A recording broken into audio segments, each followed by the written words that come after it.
संपूर्ण महाराष्ट्रात लोकप्रिय झालेल्या आमच्या @कागल लाईव्ह या चॅनेलला लाईक करा व बेल दाबून सबस्क्राईब करा. 4,60,00,000 रुपयाचा हादनाळ शेंडूर रस्ता दाखवा. शेंडूरमधील नागरिक शेंडूरमध्ये पेयजल योजना याने काढली. त्या पेयजल योजनेमध्ये अजूनही काम पूर्ण झालेलं नाही. ते काम पूर्ण झालेलं नाही आणि विषय काय आहे, MSEBीचं 10 लाख रुपये थकवलेलं आहे. ते भरले नसल्यामुळं MSEबी तिथं लाईन जोडलीच नाही अजून, आणि पाणी गावाला आलेच नाही. आता मागच्या 4 दिवसापाठी मग महाडीव पाणी आलं नाही 4 दिवस, असा विषय झालेला आहे सगळा. त्यात गावात स्वच्छतागृह तिने दाखवावं कुठे केलंय. ते स्वच्छतागृहच नाही गावाला.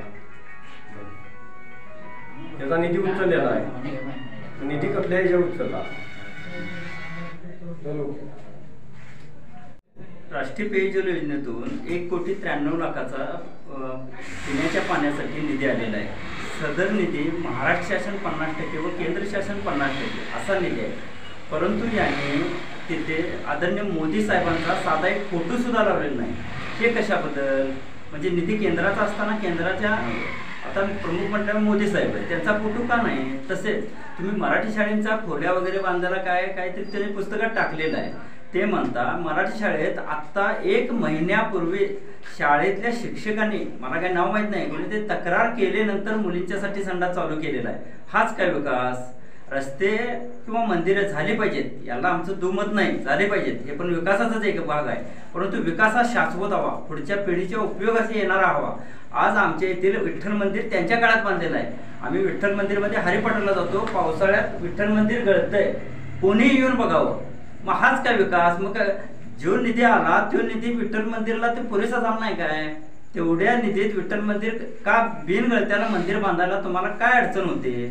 याचं काय कारण आहे? याचा खुलासा झाला पाहिजे. गावातील हनुमान मंदिर झालेलं आहे, त्याला 20 लाख रुपये तिने खर्च दाखवला. त्यातील 3 लाख रुपये पालकमंत्री साहेबांनी दिले. बाकीचे 17 लाख रुपये गाव वर्गणीतून झालेले आहे. आणि श्रेय तुम्ही काय घेतलं? पालकमंत्री साहेबांनी श्रेय याचं काय घेतलं? याचं उत्तर तिने द्यावं. आता पालकमंत्री साहेबांनी पुस्तक काढलेलं आहे, त्यामध्ये तिने 3 लाख रुपये निधी दिलेला असताना 20 लाख रुपये त्या पुस्तकात दाखवला.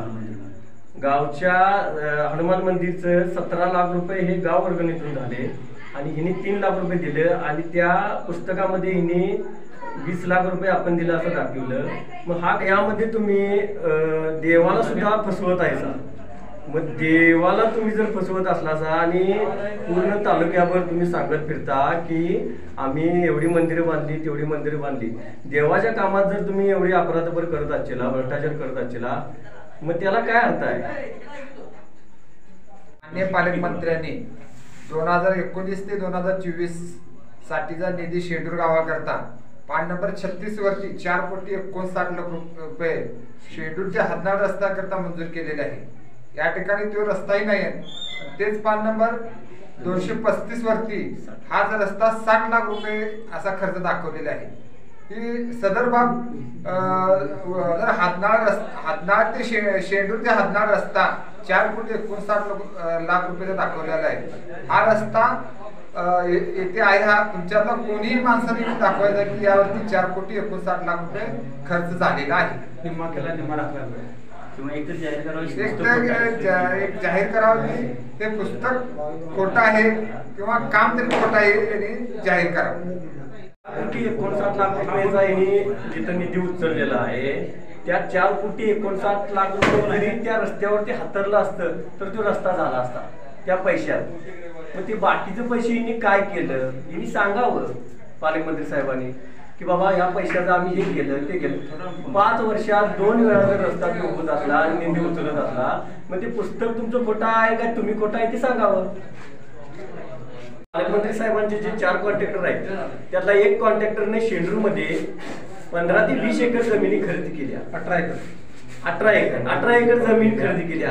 हे कसल्या ह्याच्यावर, कुठल्या ह्याच्यावर एवढी खरेदी केली? हे आमच्या शेंडूरमध्ये फक्त, बाकीच्या गावातला विषय वेगळा आहे. त्या 4 कॉन्ट्रॅक्टरमधली एक कॉन्ट्रॅक्टर शेंडूरमधला जमिनी खरेदी करतोय, याचा अर्थ काय?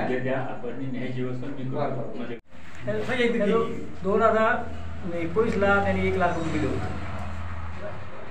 आणि 2024ला ते 2 लाख रुपये दिले होते, एकूण 3 लाख रुपये. एक सांगा मामा, हनुमान मंदिर एकूण किती झालं? एकूण किती खर्च आला हनुमान मंदिराला? एकूण खर्च आला म्हणजे गाव म्हणजे लोकवर्गणीतनं 12 लाख रुपये जमले. बर, खर्च किती सांग? खर्च एकूण 18 लाख खर्च आला. एकूण 18 लाख खर्च आला. मग आदरणीय गाडगे यांचा 85ला 131 मतांना पराभव झाला. त्यानंतर अनेक पराभव वेगळ्या पद्धतीने झाले. त्यात आदरणीय संजीवबाबांचा पराजय 1125 मतांनी झाला. त्यावेळेला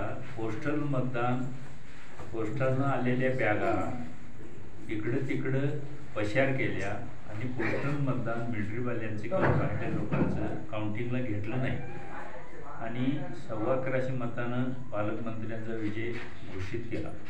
आणि त्याचा मी साक्षीदार आहे. शिरीत आदरणीय संजीवबाबांना भेटून आनंदा बोके आम्ही मंडळी जवळ संजीवबाबांना विनंती केली की तुम्ही निकाला पत्रावर सही करू नका आणि निकाल पोस्टल मतदान काउंटिंग झाल्याशिवाय निकाल तुम्ही सही करू नका. पण आदरणीय संजीवबाबांनी आमचं ऐकलं नाही. आम्ही विनंतीनेच सांगत होतो पण तरीसुद्धा ऐकलं नाही आणि निकाल त्यावेळेला जाहीर केला. तसेच चिखली मतदारसंघात जिल्हा परिषदेमध्ये रणजितदादांचा पराभवही तसाच झाला. तो कसा झाला? तुम्ही जर रणजितदादांच्या बरोबर चर्चा केली तर तुम्हाला सविस्तर ऐकायला मिळेल. लाईट घालण्यात आली, मतपत्रिका कार्यकर्त्यांनी गिळल्या, असा काही ते प्रकार झाला आणि रणजितदादांचा सुद्धा पराभव झाला. म्हणजे संस्कृती विरुद्ध विकृती असं या तालुक्यात आता चालू आहे. चांगलं समाजाचा आदर्श वळण लावावं, समाज चांगल्या वाटेनं चालावा. पण कार्यकर्त्यांनी जर समाजाला असली वाईट वळणं लावली तर उद्या समाज फोबावत जाईल आणि या लोकशाहीचा ऱ्हास झाल्याशिवाय राहणार नाही. आणि एक वेळ अशी की जे लवाडा घरचं जेवण लवाडा घरची पोळी म्हणतात तसं होईल आणि कुठंतरी समाजाला एक शाश्वत विकास मिळावा. शाश्वत विकासानं येणारी भावी पिढी तरुण वर्ग चांगल्या मार्गाने जीवन जगावं, त्यांचं भलं व्हावं म्हणून आदरणीय राजेंच्या पाठीमागं आम जनता सगळी उभा राहिलेली आहे. कारण जनतेला सर्व स्रोत आहे, माहिती आहे आणि जनतेनं हा निर्णय घेतला आहे आणि ह्यावेळेला आदरणीय राजांचा विजय हा पक्का आहे. आणि मी आदरणीय जयंत पाटील साहेब ज्या दिवशी कागलला आले आणि